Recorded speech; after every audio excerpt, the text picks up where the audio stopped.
تقریباً آدھے گھنٹے بعد میں کماد اور مکئی کے کھیتوں کے عین درمیان واقع ایک گھر کے سامنے موجود تھا۔ یہ کچا گھر 3-4 کمروں، ایک برآمدے اور وسیع صحن پہ مشتمل تھا۔ بیرونی دیوار تقریباً 6 فٹ اونچی تھی۔ گھر کے صحن میں ایک بڑا سا کتا چکر کاٹ رہا تھا۔ کار صحن میں پہنچ چکی تھی، تاہم اس کے چاروں دروازے کھلے تھے اور ٹیپ زور و شور سے بج رہا تھا۔ ایک پنجابی گانے کی دھن فضا میں ارتعاش پیدا کر رہی تھی۔ میں نے گھوڑے کو ایک کیکر سے باندھ دیا، رائفل کو چیک کرنے کے بعد احتیاط سے گھر کی بیرونی 4 دیواری کے قریب پہنچ گیا۔ گھر کے پہلو میں کچھ درخت تھے اور کنویں کے آثار بھی دکھائی دیتے تھے۔ میں نے بیرونی 4 دیواری کے اوپر سے احتیاط کے ساتھ اندر جھانکا۔ گھر کے برآمدے میں لالٹینوں کی روشنی نظر آئی اور باتوں کی مدھم آواز بھی کانوں تک پڑی۔ بے شک یہ ساجے کیٹو کی آواز تھی۔ وہ نشے میں تھا، اپنے ساتھی سے کہہ رہا تھا، اوے گامے، ایک بوتل اور کھول، آج کوئی کسر نہ رہ جائے، بعد میں بڑبڑ کرے گا۔ او نہیں یار، بس ٹھیک ہے، زیادہ چڑھ گئی تو پھر کسی کام کا نہیں رہوں گا، گامے نے ہاتھ لہرا کے کہا۔ ان دونوں کے قریب ہی 2 عورتیں کھڑی تھیں۔ فاصلے سے ان کی عمر اور صورت کا اندازہ لگانا مشکل تھا، تاہم اپنے لباس سے وہ بازاری دکھائی دیتی تھیں۔ کیٹو کچھ زیادہ ہی ترنگ میں تھا۔ اس نے لہک کے کہا، ادھر آ میری سونی۔ پھر اس سے پہلے کہ سونی اس کے پاس آتی، وہ خود ہی اس کے پاس چلا گیا۔ اس نے اسے اٹھا کے کندھے پہ لادا اور موسیقی کی دھن پر الٹا سیدھا ناچنا شروع کر دیا۔ اس کی نقل کرتے ہوئے اس کے ساتھی نے بھی اپنے حصے کی عورت کو اٹھایا اور ناچنے کی کوشش کی، مگر اس کی ٹانگ میں کوئی نقص تھا، وہ ٹھیک سے ناچ نہیں سکا اور گر گیا۔ کیٹو اور دونوں عورتیں ہنس ہنس کے دوہری ہونے لگی۔ کیٹو کی مدھم آواز میرے کانوں تک پہنچی۔ وہ گامے سے کہہ رہا تھا، اوے اس دوسری کو بھی میرے کندھے پہ لاد دے، دونوں کو اٹھا لوں گا۔ رکھوالی والے کتے نے شاید میری موجودگی محسوس کر لی تھی۔ اس کی آواز سے اندازہ ہوتا تھا کہ وہ کچھ مضطرب ہے، مگر کیٹو اور اس کا ساتھی اپنی حرکتوں میں اتنے مگن تھے کہ انہوں نے خطرے کی اس گھنٹی کو بالکل اہمیت نہیں دی۔ پھر میں نے دیکھا کہ کیٹو نے بے صبری کے انداز میں ایک کمرے کا دروازہ کھولا اور اپنے والی لڑکی کو کندھے پہ لادے لادے اندر گھس گیا۔ اس کا ساتھی گاما دوسری لڑکی کے ساتھ برآمدے میں ہی ایک چارپائی پہ ڈھیر ہو گیا۔ حالانکہ سردی تھی، مگر مجھے لگتا تھا کہ شراب اور شباب کی گرمی نے اس کے لیے سردی کو بے اثر کر رکھا ہے۔ دفتن مجھے خطرے کا احساس ہوا۔ صحن میں موجود بے چین کتے نے اپنی زنجیر کھونٹے سے اکھاڑ لی تھی۔ وہ تیزی سے دیوار پھلانگ کے میری طرف آیا۔ میری سمجھ میں یہ بالکل نہیں آیا کہ اس نے دیوار کس طرح پھلانگی۔ میں نے اس کی پرچھائی کو اپنی طرف لپکتے دیکھا۔ میرے بوسیدہ کوٹ کی جیب میں ابھی تک وہ ٹوٹی ہوئی بوتل موجود تھی جسے میں نے طویلے میں ایک ہتھیار کے طور پہ استعمال کیا تھا۔ کتے پہ فائر کرنے کے بجائے میں نے اسے تیز دھار بوتل سے نشانہ بنانا بہتر سمجھا۔ میری یہ کوشش توقع سے زیادہ کامیاب ثابت ہوئی۔ کتے نے مجھ پہ جست لگائی۔ میں نے بوتل کے ٹوٹے ہوئے حصے سے اس کے سینے کو نشانہ بنایا۔ باقی کا کام کتے کے آگے بڑھتے ہوئے جسم نے خود ہی کر دیا۔ کتا مکئی کے پودوں میں گرا اور بری طرح تڑپنے لگا۔ اسے اس کے حال پہ چھوڑ کے میں نے دیوار پھاندی اور کچے صحن میں کود گیا۔ گاما نشے میں بالکل بے سدھ ہو گیا تھا، یہاں تک کہ جو عورت وہ اپنی رنگ رلیوں کے لیے لایا تھا وہ بھی اس کے لیے بیکار ہو گئی تھی۔ وہ عورت نما لڑکی اسے ہلا کے اٹھانے کی ناکام کوشش کر رہی تھی۔ اوے اٹھ جا، تو شیر بننے سے پہلے ہی بکری ہو گیا۔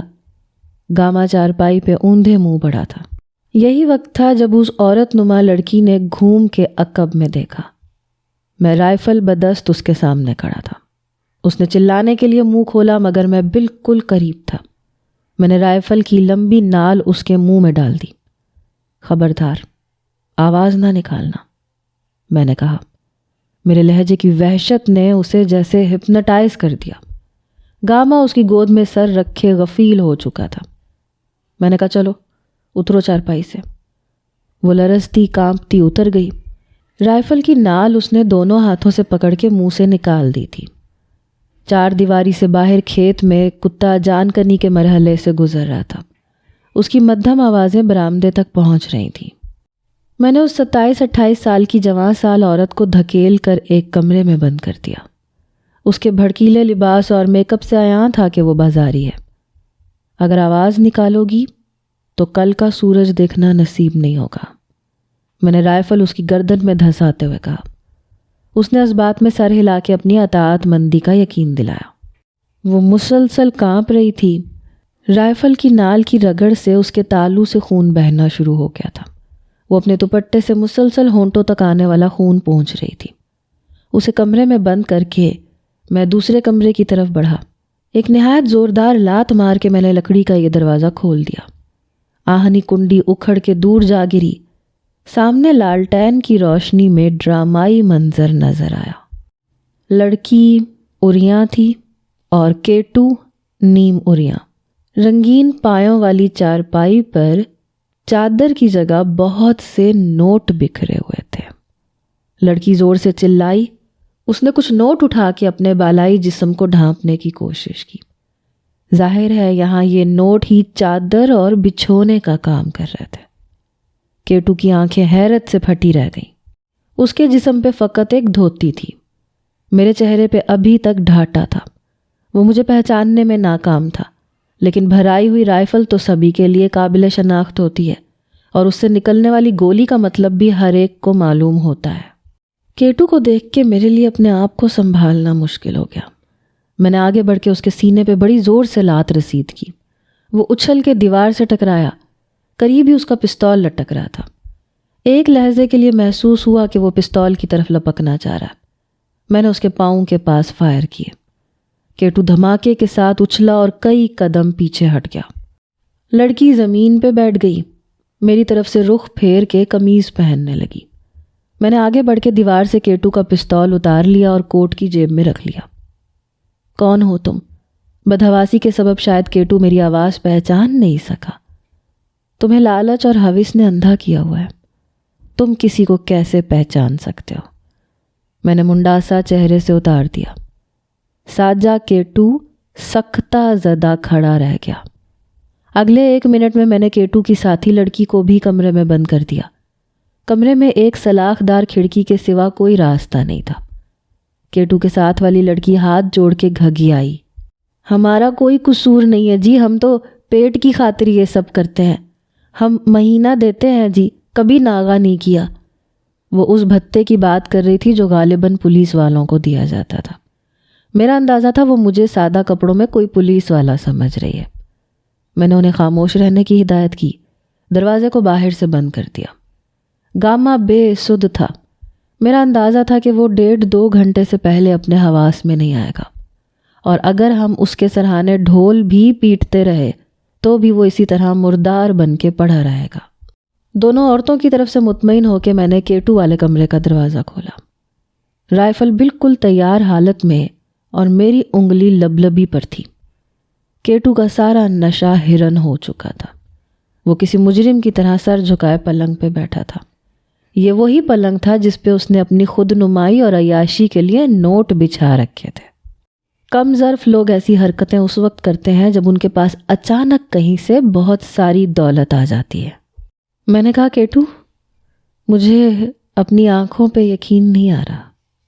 دنیا بھر کے غداروں کا مقابلہ کروایا جائے تو مجھے یقین ہے تو پہلے نمبر پہ آ جائے گا۔ تو پہلے میری پوری بات سن لے، تجھے غلط فہمی ہو رہی ہے۔ ابھی اس کا فکرہ مکمل نہیں ہوا تھا کہ میں نے رائفل کا دستہ گھما کے اس کے منہ پہ مارا۔ وہ الٹ کے نوٹوں کی چادر پہ جا گرا۔ اس کے ہونٹوں سے بہنے والا خون نوٹوں کو رنگین کرنے لگا۔ یقیناً ان بہت سے نوٹوں میں وہ نوٹ بھی شامل ہوں گے جو چاچے رفاقت کی جمع پونجی تھے، اور اس نے بڑے ایثار کے ساتھ یہ نوٹ اس کے حوالے کیے تھے تاکہ وہ میرے لیے کوئی بہت اچھا وکیل ڈھونڈ سکے۔ میں نے رائفل کی نال بے دریغ کیٹو کی کن پٹی سے لگا دی۔ کیٹو کل تک ہم یار تھے، لیکن آج بدترین دشمن ہے، اور مجھ سے کسی رعایت کی توقع نہ رکھنا۔ اگر تو نے اپنے کالے کرتوتوں میں سے کوئی ایک کرتوت چھپانا چاہا تو میں تجھ سے وعدہ کرتا ہوں آج تجھے یہاں اسی جگہ مار کے گاڑ دوں گا۔ لیکن پہلے میری پوری بات تو سن، وہ ہکلایا۔ مجھے کچھ نہیں سننا کیٹو، نہ میرے پاس وقت ہے۔ تیرے جیسے حرامزادوں کی وجہ سے میں اس سخت مصیبت میں ہوں۔ میرے گھر والوں کی جان خطرے میں ہے، اور ان کو خطرے سے نکالنے کے لیے میں آج رات تیرے جیسے 10 غداروں کا بھی قتل کر سکتا ہوں۔ اور یہ کوئی زبانی دعویٰ نہیں ہے کیٹو، میں جو کہہ رہا ہوں میں کر کے بھی دکھاؤں گا۔ میں بڑی مصیبت میں پھنس گیا تھا۔ دراصل جب میں چاچے رفاقت کے گھر سے پیسے لے کے نکلا، اس کا فکرہ مکمل ہونے سے پہلے میں نے ایک اور ٹانگ اس کے سینے پہ رسید کی۔ وہ بری طرح کھانسنے لگا۔ تم کسی مصیبت میں نہیں پھنسے تھے کیٹو، تم اب پھنسے ہو، اور یہ اتنی بڑی مصیبت ہے کہ تم سوچ بھی نہیں سکتے۔ تمہیں اچھی طرح پتہ ہے جب میں کسی بندے سے کچھ اگلوانے پہ آ جاؤں تو پھر اسے اگلنا ہی پڑتا ہے۔ میں ایک دم اس پہ پل پڑا۔ وہ مجھ سے کم طاقتور نہیں تھا، مگر میرے اندر کچھ ایسی وحشت لہریں لے رہی تھی کہ میں نے لمحوں میں کیٹو کو دھنک کے رکھ دیا۔ کمرے کی کئی اشیاء ٹوٹ گئیں، پلنگ پہ بچھے ہوئے 50، 100 اور 500 کے نوٹ پورے فرش پہ چکرانے لگے۔ باہر صحن میں گاڑی کے اندر موسیقی کی دھن جاری تھی، گلوکارہ اپنی سریلی آواز میں گا رہی تھی۔ میں نے لہو لوہان کیٹو کو گھما کے فرش پہ پٹکا اور رسی سے اس کے بازو پشت سے باندھنے کی کوشش کی۔ اس نے ایک دم آخری زور لگایا، تڑپ کے میری گرفت سے نکلا۔ اس کی ٹانگ بڑی زور سے میری ران پہ لگی۔ یہ وہی ران تھی جس پہ چند دن پہلے گولی کا زخم آیا تھا۔ یہ ابھی تک ٹھیک نہیں ہوئی تھی۔ میں چند لمحے کے لیے تل ملا کے رہ گیا۔ اس سے پہلے کہ میں سنبھل سکتا، کیٹو میری گرفت سے نکل کے تیر کی طرح دروازے کی طرف گیا۔ میں لنگڑاتا ہوا اس کے پیچھے لپکا۔ وسیع صحن پار کر کے وہ باہر نکل گیا۔ میں نے حتی الامکان تیزی سے اس کا پیچھا کیا۔ کیٹو کی طرح میرے پاس بھی کوئی ہتھیار نہیں تھا۔ گھر سے باہر نکل کے کیٹو بائیں طرف مڑا۔ شاید وہ گنے کی بلند قامت فصل کے اندر گھسنا چاہتا تھا۔ جو رسی میں اسے باندھنے لگا تھا وہ ابھی اس کی ایک کلائی پر ہی بندھ سکی تھی۔ یہ رسی اس کے پیچھے گھسٹتی جا رہی تھی۔ اچانک کیٹو کا پاؤں پھسلا۔ یہ پھسلن دراصل اس پانی کی وجہ سے تھی جو چھوٹے کنویں کے ارد گرد موجود تھا۔ کیٹو پھسلا تو سیدھا کھوئی کے اندر گیا۔ میں نے جست لگا کے اس کے عقب میں گھسٹتی ہوئی رسی تھام لی۔ یوں وہ کھوئی کی گہرائی میں گرنے سے بچ گیا۔ کھوئی میں گرتے ہوئے وہ دردناک انداز میں چلایا۔ وہ ابھی بھی چلا رہا تھا، پکڑو، بچاؤ، اوے پکڑو۔ میں نے واقعی اسے پوری طاقت سے پکڑ رکھا تھا۔ یہ کھوئی جس کا میں ذکر کر رہا ہوں، یہ عام کنووں سے بہت گہری ہوتی ہے۔ پانی اس کی تہہ میں کسی تارے کی طرح نظر آتا ہے، اور اس کا گھیرا بھی عام کنووں کی نسبت بہت کم ہوتا ہے۔ ایسی کھوئیوں سے طویل رسی اور بوکے وغیرہ کے ذریعے سے پانی کھینچا جاتا ہے۔ جان بچانے کی کوشش میں کیٹو بھاگا اور خود ہی ایک سنگین خطرے کا شکار ہو گیا۔ اب صورتحال یہ تھی کہ وہ کھوئی میں لٹک رہا تھا اور میں نے 8-10 فٹ لمبی رسی کی مدد سے اسے تھاما ہوا تھا۔ ایک دم مجھے احساس ہوا کہ شاید دست قدرت نے میری مدد کی ہے اور باطل ساجا کیٹو خود ہی پوچھ گچھ کے لیے مناسب ترین جگہ پہ آ گیا ہے۔ بہت گہری کھوئی کے اندر لٹک جانے کی دہشت نے کیٹو کا پتا پانی کر دیا تھا۔ وہ پکار رہا تھا، خاورے، اور رسی نہ چھوڑنا، اور مجھے اوپر کھینچ خاورے۔ میں اوندھے منہ آگے کو کھسک کے کھوئی کے بالکل کنارے پہ آ گیا۔ کیٹو تقریباً 5 فٹ نیچے لٹک رہا تھا۔ میں نے دھیان سے دیکھا، ایک تبدیلی مزید آئی تھی۔ رسی کیٹو کی کلائی سے کھل گئی تھی۔ اب اس نے رسی کو دونوں ہاتھوں سے تھام رکھا تھا۔ بازوؤں کے زور پہ کسی شے سے لٹکنا کوئی آسان کام نہیں ہوتا۔ لمحوں میں ہاتھ اور کندھے شل ہونے لگتے ہیں۔ کیٹو کا حال بھی کچھ یہی تھا۔ وہ چند سیکنڈوں میں موت کے دہانے پہ آ گیا تھا۔ خاور، میں گر رہا ہوں، وہ کربناک آواز میں بولا۔ پھسلتی ہوئی رسی کو ہاتھ کے گرد لپیٹنے کی کوشش کرنے لگا۔ وہ 2-3 بل دینے میں کامیاب رہا، مگر خطرہ بدستور موجود تھا۔ تو ایک ہی صورت میں باہر نکل سکتا ہے کیٹو۔ مجھے بتا کہ انورا اور اس کی بیوی کہاں ہے؟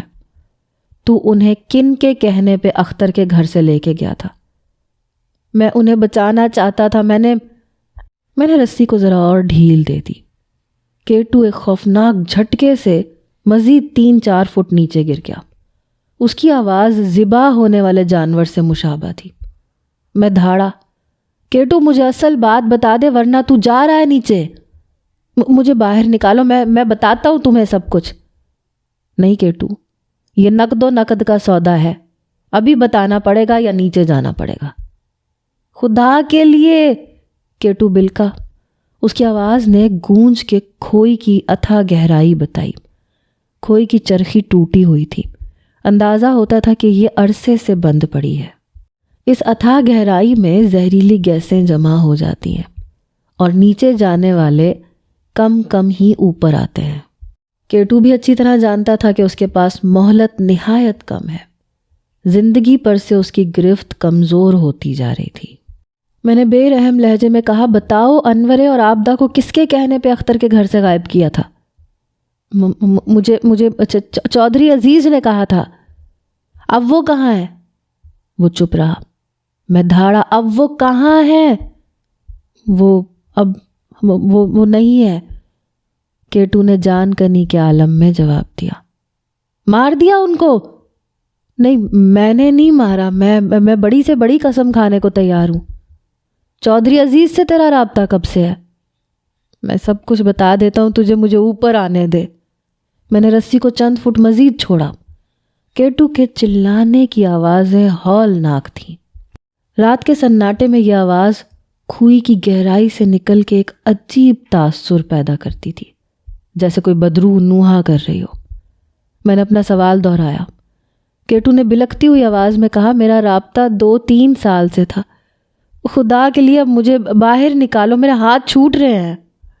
وہ ٹھیک کہہ رہا تھا، اب وہ کسی بھی وقت کھوئی کی مہلک گہرائی میں گر سکتا تھا۔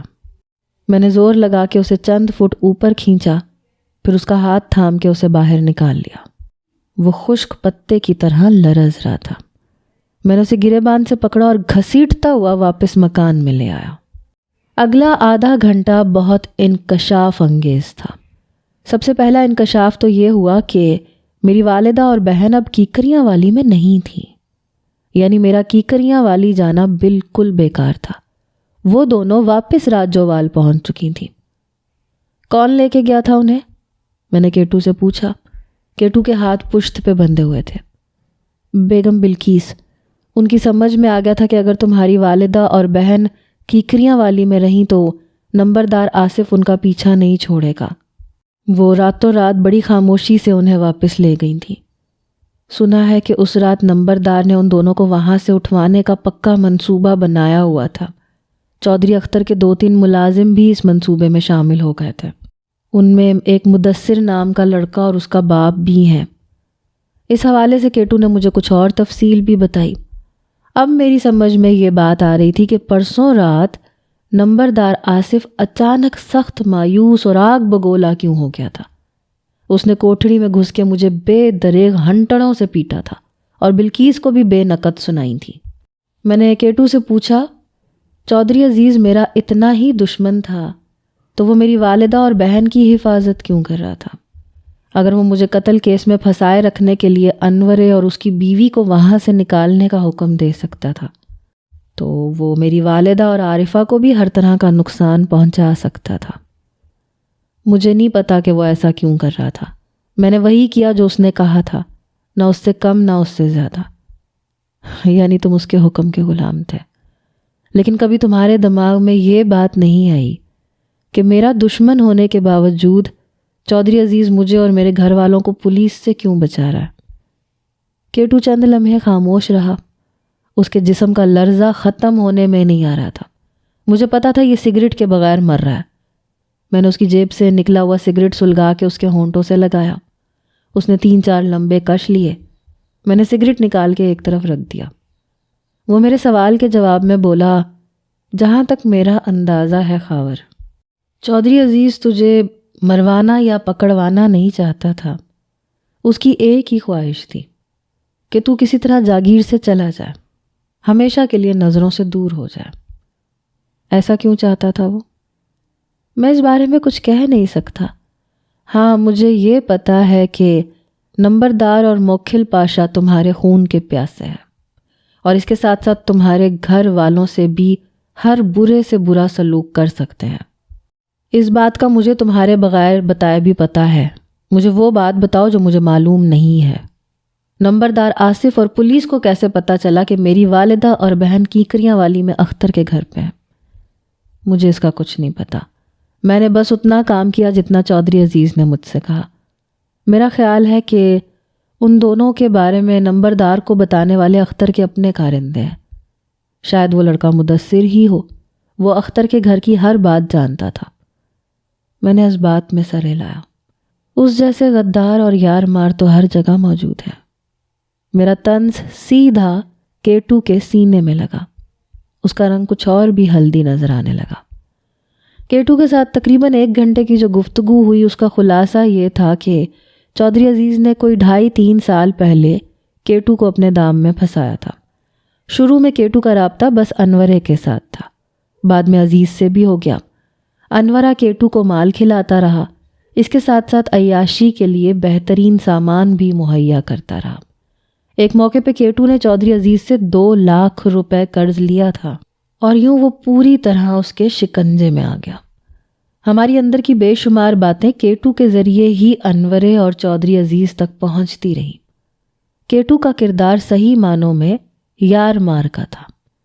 چند دن پہلے چاچے رفاقت نے وکیل کرنے کے لیے کیٹو کو جو رقم دی تھی وہ بھی لاہور کی ایک فلمی ڈانسر کے شباب پہ خرچ ہو چکی تھی۔ آخر میں نے کیٹو سے پوچھا، انورے اور اس کی بیوی کا کیا کیا تم نے؟ اس نے ایک بار پھر بڑی شد و مد سے انکار میں سر ہلایا۔ میں نے ان کے ساتھ کچھ نہیں کیا، میں نے بس اتنا کام کیا جتنا چودھری عزیز نے مجھے کہا۔ میں نے ان دونوں کو ڈسکے میں بابر خان نامی بندے کے حوالے کر دیا تھا، اس کے بعد میرا کام ختم ہو گیا۔ پر تم کہتے ہو کہ وہ مارے گئے؟ کیٹو نے سر جھکا لیا۔ ہاں، میرا خیال ہے کہ وہ زندہ نہیں بچے ہوں گے۔ بابر نام کا یہ بندہ بہت خطرناک ہے، اور جہاں تک مجھے پتہ چلا ہے اس کو کرائے کا قاتل بھی کہتے ہیں۔ آگے اللہ بہتر جانتا ہے۔ تیمور کے بارے میں تمہیں کیا پتہ ہے؟ میں سچ کہتا ہوں، مجھے کچھ نہیں پتہ۔ وہاں قبرستان سے 4 لاشیں راجوال آئی تھیں، ان میں چودھری عزیز اور سراج کی لاشیں بھی تھیں۔ اس کے علاوہ کچھ پتہ نہیں۔ بس سنی سنائی بات ہے کہ وہاں 2 پولیس والوں سمیت 8-10 بندے مارے گئے ہیں۔ شاہ نواز اور سائیں ملنگا وغیرہ؟ شاہ نواز کو گولیاں لگی ہیں، وہ ہسپتال میں ہے۔ پولیس نے سائیں اور اس کے ساتھیوں کو 2 کھوکھلی قبروں کے اندر سے نکالا تھا، وہ بھی گرفتار ہے۔ بات کرتے کرتے کیٹو اچانک چونکا۔ اس نے ایک طرف لکڑی کی میز پہ پڑا ہوا ٹائم پیس دیکھا، اس کے چہرے کے تاثرات تبدیل ہوئے۔ کیا بات ہے؟ میں نے پوچھا۔ اس نے ایک گہری سانس لی۔ میرے سینے میں درد ہو رہا ہے، میں نے دوائی کھانی تھی۔ ابھی تجھے بہت کچھ ہونا ہے کیٹو، کس کس چیز کی دوائی کھائے گا؟ بہتر ہے کہ ایک ہی دفعہ پستول کی گولی کھا لے، تیرے سارے دکھ دور ہو جائیں گے۔ وہ مجھ سے نظر نہیں ملا پا رہا تھا، چہرے پہ لعنت برس رہی تھی۔ ایک آواز نے مجھے چونکایا، یہ گھوڑے کے ٹاپوں کی آواز تھی۔ چند لمحے بعد بیرونی دروازے پہ دستک ہوئی۔ کون ہے یہ؟ میں نے پوچھا۔ پتہ نہیں، شاید رفیق ہوگا۔ رفیق کون؟ میرا ایک یار ہے گجرانوالے کا۔ دستک پھر ہوئی۔ اس کے ساتھ ہی کسی نے مست لہجے میں کہا، اوئے بوا کھولو یار، اور مجھے بھی صلح مار لو، اکیلے اکیلے ساری کھیر کھا جاؤ گے۔ میں نے کیٹو کو بالکل خاموش رہنے کی ہدایت کی۔ کمرے کا دروازہ باہر سے مقفل کر کے بیرونی دروازے پہ پہنچ گیا۔ رائفل میری گرم چادر کے نیچے تھی۔ میں نے دروازہ کھولا۔ سامنے ایک لمبا تڑنگا شخص کھڑا تھا۔ وہ دیہاتی لباس میں تھا، کندھوں پہ گرم چادر تھی۔ اس نے ایک شاپر میں بھنی ہوئی مرغی کے پیس ڈالے ہوئے تھے، دوسرے شاپر میں کتملے تھے۔ کتملہ میلوں ٹھیلوں میں عام دیکھا جا سکتا ہے، یہاں دیہات میں بہت شوق سے کھایا جاتا ہے۔ اسے ہم پرانے دور کا پیزا بھی کہہ سکتے ہیں۔ تم کون ہو؟ نوارد نے شرابی انداز میں میرے سینے پہ انگلی رکھتے ہوئے کہا۔ اس نے میرے چہرے کے زخموں اور ابتر حلیے کو ذرا غور سے دیکھا۔ یار ہوں کیٹو کا، تم شاید رفیق ہو؟ اس نے شام کو تمہارا ذکر کیا تھا۔ ہاں رفیق ہوں۔ اس نے مجھ سے ہاتھ ملایا، پھر آنکھ مار کے بولا کدھر ہے شہزادہ؟ اندر ہے شہزادی کے ساتھ، میں نے بھی آنکھ مار کے کہا۔ اور گاما؟ وہ سامنے لیٹا ہوا ہے، زیادہ پی لی ہے، کچھ موج میلہ کیے بغیر ہی سو گیا ہے۔ اور دوسری کڑی؟ رفیق نے پوچھا۔ میں نے جلدی سے بات بنائی، وہ بھی اندر ہی ہے۔ رفیق کی آنکھوں میں شیطانی چمک ابھری۔ شاوا بھائی شاوا، ایک کمرے میں دو کڑیاں، دو پلیٹوں سے کھیر کھا رہا ہے اپنا شہزادہ۔ پھر وہ نشے میں لہراتا ہوا بند دروازے تک پہنچا اور ہانک لگائی۔ اوئے میں قربان جاواں، تیرے اوپر سب کچھ اکیلا ہی ہڑپ کر جائے گا۔ او ذرا چھیتی کر، تیرے لیے ایک بڑی کڑاکے دار خبر بھی لایا ہوں۔ کل سویرے راجووال میں بڑا لمبا کھڑاک ہونے والا ہے۔ مجھے لگتا ہے موکھلوں نے سارے اگلے پچھلے بدلے چکا دینے ہیں راجووالیوں سے۔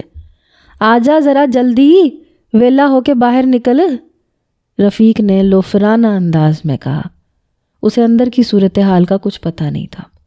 وہ سمجھ رہا تھا کہ اس کا یار کیٹو اندر موج میلہ کر رہا ہے، نوٹ لٹا رہا ہے۔ اسے پتہ نہیں تھا کہ وہ اندر بندھا پڑا ہوا ہے۔ اندر سے ایک عورت نے واویلا شروع کر دیا، بچاؤ، کوئی ہے، بچاؤ۔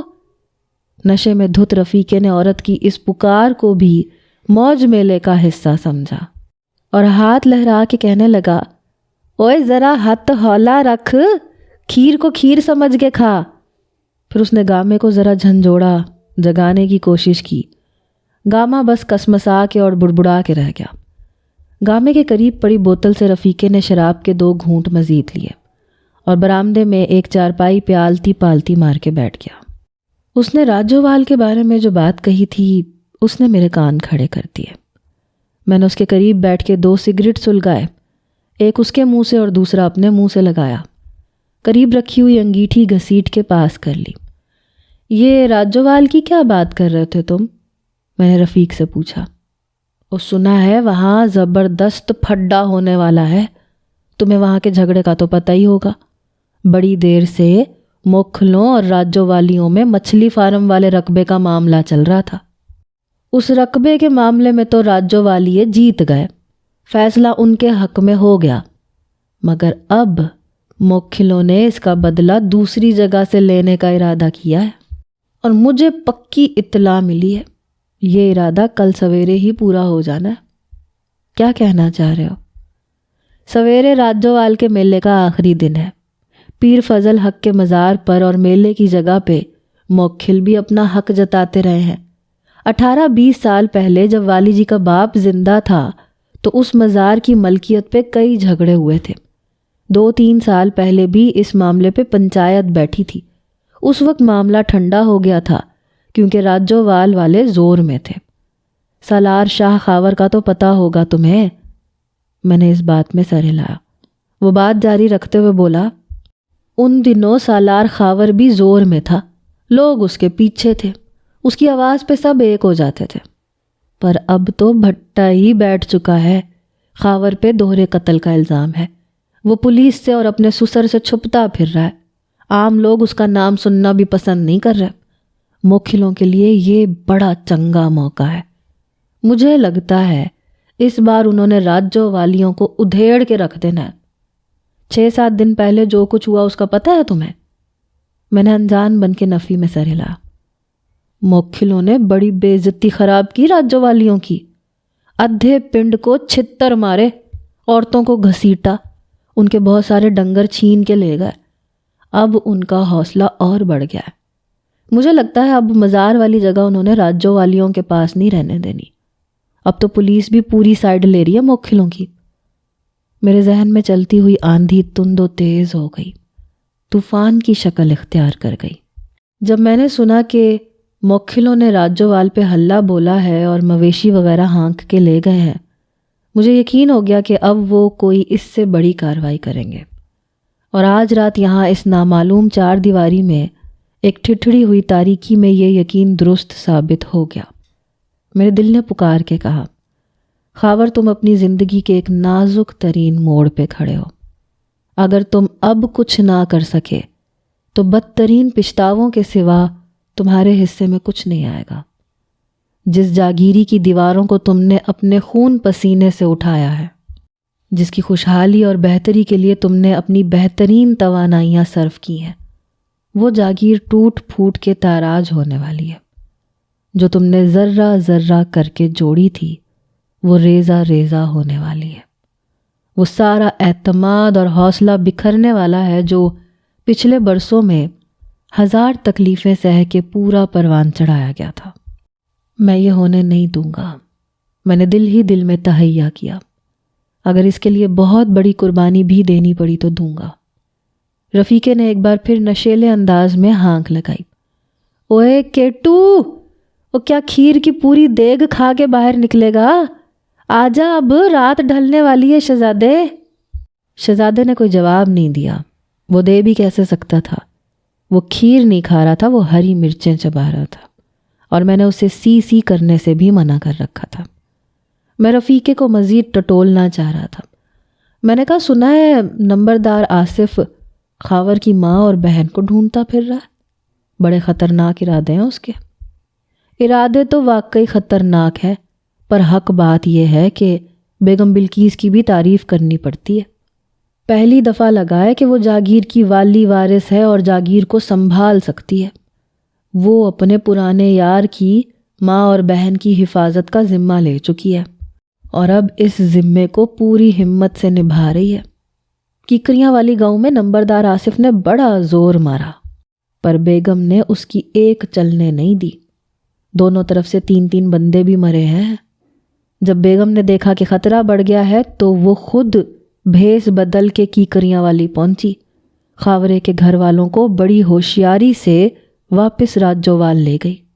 کہتے ہیں نمبردار آصف کو اس بات کی بڑی سخت تکلیف پہنچی ہے کہ دونوں عورتیں واپس راجوال پہنچ گئی ہیں۔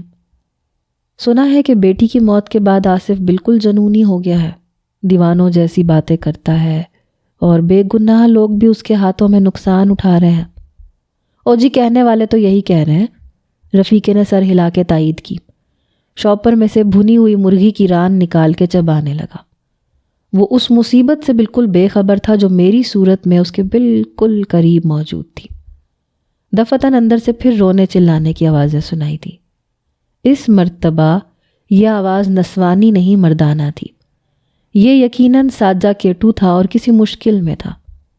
رفیقے نے پھر لوفرانہ انداز میں ہانک لگائی۔ کیا بات ہے کیٹو شہزادے، کھیر زیادہ تتی ہے؟ مجھے اس کمرے میں روشنی نظر آئی جہاں کیٹو بند تھا۔ یہ آگ کی روشنی تھی۔ میں رائفل سنبھالتا ہوا کمرے کی طرف لپکا۔ دروازہ کھولا تو منظر ہولناک تھا۔ کیٹو کو آگ لگی ہوئی تھی۔ اس کے ہاتھ پشت پہ بندھے تھے اور وہ زمین پہ لوٹیں لگا رہا تھا۔ اس کی دونوں ٹانگیں پوری طرح آگ کی لپیٹ میں تھیں۔ میں نے بھاگ کے اس کے اوپر کمبل ڈالا، اسے گھسیٹتا ہوا باہر لے کے آیا۔ دوسرے کمرے میں بند عورتوں نے بھی شدید واویلا شروع کر دیا تھا۔ رفیقہ بھاگ کے گیا اور اس نے پانی کا گھڑا کیٹو پہ الٹ دیا۔ گاڑھے دھوئیں نے ہر شے کو لپیٹ میں لے لیا۔